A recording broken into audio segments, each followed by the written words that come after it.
Hello বন্ধুরা, নমস্কার। তোমরা সবাই কেমন আছো? আশা করি তোমরা সবাই খুব ভালো আছো। আমিও মোটামুটি ভালোই আছি। বলব না যে আমি খারাপ আছি। আজকে অনেকদিন পরে তোমাদের জন্য একটা ছোট্ট ভিডিও নিয়ে চলে আসলাম। ভিডিওটি যদি তোমাদের ভালো লাগে, তোমরা যদি এই ভিডিওতে আমাকে একটু ভালোবাসা দাও, একটু সাপোর্ট করো, তাহলে প্রতিদিনই তোমাদের জন্য এরকম আমি নতুন, নতুন ছোট, ছোট ভিডিও শেয়ার করার চেষ্টা করব। আজকে আমার মা এখানে ধান সিদ্ধ করবে। তার জন্য ধানটাকে ২ দিন আগের থেকে ভিজিয়ে রেখেছিল জলে।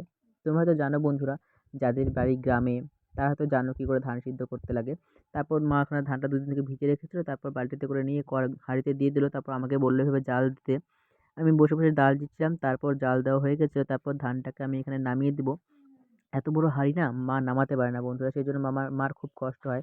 সেজন্য আমি যখন বাড়িতে থাকি তখন আমিই নামিয়ে দিই। আমি এখানে ধানটা হাঁড়িটা নিয়ে যাওয়ার পর মা বলছিল যে, "চটটায় কালি লেগে যাবে, দাঁড়া একটা বস্তা পেতে দেই।" সেজন্য একটা বস্তা পেতে দিল। তারপর ধানগুলোকে আমি ভালো মতন সেখানে নামিয়ে দিলাম। যারা গ্রামে থাকো তারা হয়তো জানো বন্ধুরা যে কি ধান থেকে চাল তৈরি করতে কতটা খাটনি, কতটা পরিশ্রম করতে হয়। ধানটাকে ১ম এ জলে ভিজিয়ে তারপর সিদ্ধ করে তারপর সেই রোদে শুকানোর পর আবার মিলে নিয়ে গিয়ে মিল থেকে ধানটাকে বের করে এনে তারপরে চাল করে খেতে হয়। তো ভিডিওটা কেমন লাগলো ছোট্ট কমেন্ট